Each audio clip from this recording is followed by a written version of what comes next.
Chapter 21. Going aboard. It was nearly 6 o'clock, but only grey, imperfect, misty dawn, when we drew nigh the wharf. "There are some sailors running ahead there, if I see right," said I to Queequeg. "It can't be shadows. She's off by sunrise, I guess. Come on." "Avast!" cried a voice, whose owner, at the same time coming close behind us, laid a hand upon both our shoulders, and then, insinuating himself between us, stood stooping forward a little, in the uncertain twilight, strangely peering from Queequeg to me. It was Elijah. "Going aboard? Hands off, will you?" said I. "Looky here," said Queequeg, shaking himself. "Go away." "Ain't going aboard, then?" "Yes, we are," said I. "But what business is that of yours? Do you know, Mr. Elijah, that I consider you a little impertinent?" No, I wasn't aware of that," said Elijah, slowly and wonderingly, looking from me to Queequeg, with the most unaccountable glances. "Elijah," said I, "you will oblige my friend and me by withdrawing. We are going to the Indian and Pacific Oceans, and would prefer not to be detained." "Ye be ye, coming back afore breakfast?" "He's cracked, Queequeg," said I. "Come on." "Hulloa!" cried stationary Elijah, hailing us when we had removed a few paces. "Never mind him," said I. "Queequeg, come on." But he stole up to us again, and suddenly clapping his hand on my shoulder, said, "Did you see anything looking like men going towards that ship a while ago?" Struck by this plain, matter-of-fact question, I answered, saying, "Yes, I thought I did see 4 or 5 men, but it was too dim to be sure." Very dim, said Elijah. "Morning to ye." Once more we quitted him, but once more he came softly after us, and touching my shoulder again, said, "See if you can find 'em now, will ye?" "Find who?" Morning to ye, he rejoined, again moving off. "Oh, I was going to warn ye against, but never mind. It's all one, all in the family too. Sharp frost this morning, ain't it? Goodbye to ye. Shan't see ye again very soon, I guess, unless it's before the grand jury." And with these cracked words he finally departed, leaving me, for the moment, in no small wonderment at his frantic impudence. At last, stepping on board the Pequod, we found everything in profound quiet, not a soul moving. The cabin entrance was locked within, the hatches were all on, and lumbered with coils of rigging. Going forward to the forecastle, we found the slide of the scuttle open. Seeing a light, we went down, and found only an old rigger there, wrapped in a tattered pea-jacket. He was thrown at whole length upon 2 chests, his face downwards, and enclosed in his folded arms. The profoundest slumber slept upon him. "Those sailors we saw, Queequeg, where can they have gone to?" said I, looking dubiously at the sleeper.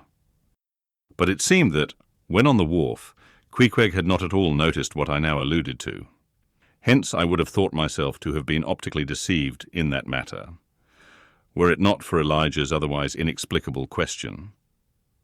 But I beat the thing down, and again marking the sleeper, jocularly hinted to Queequeg that perhaps we had best sit up with the body, telling him to establish himself accordingly. He put his hand upon the sleeper's rear, as though feeling if it was soft enough, and then, without more ado, sat quietly down there. "Gracious, Queequeg, don't sit there," said I. "Oh, Perry dood seat," said Queequeg. "My country way won't hurt him face." "Face," said I. "Call that his face? Very benevolent countenance, then. But how hard he breathes. He's heaving himself. Get off, Queequeg. You are heavy.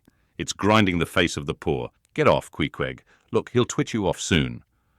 I wonder he don't wake." Queequeg removed himself to just beyond the head of the sleeper and lighted his tomahawk pipe. I sat at the feet.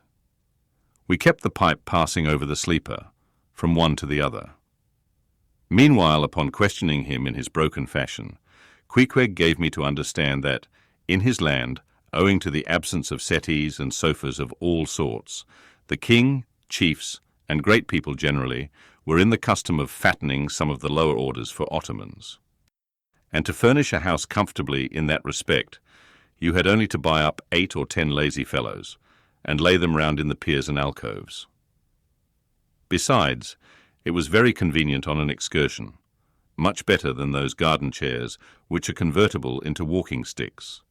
Upon occasion, a chief calling his attendant, and desiring him to make a settee of himself under a spreading tree, perhaps in some damp marshy place. While narrating these things, every time Queequeg received the tomahawk from me, he flourished the hatchet side of it over the sleeper's head. "What's that for, Queequeg?" "Perry easy, kill oh, Perry easy." He was going on with some wild reminiscences about his tomahawk pipe, which, it seemed, had in its two uses both brained his foes and soothed his soul, when we were directly attracted to the sleeping rigger. The strong vapour now completely filling the contracted hole, it began to tell upon him. He breathed with a sort of muffledness, then seemed troubled in the nose, then revolved over once or twice, then sat up and rubbed his eyes. "Holloa," he breathed at last. "Who be ye smokers?" "Shipped men," answered I. "When does she sail?" Aye, you're going in her, be ye? She sails today. The captain came aboard last night." "What captain? Ahab?" Who but him indeed? I was going to ask him some further questions concerning Ahab when we heard a noise on deck. "Halloa! Starbuck's astir," said the rigger. "He's a lively chief mate, that.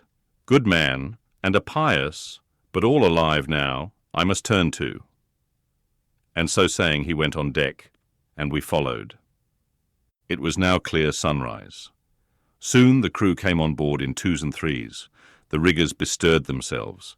The mates were actively engaged, and several of the shore people were busy in bringing various last things on board.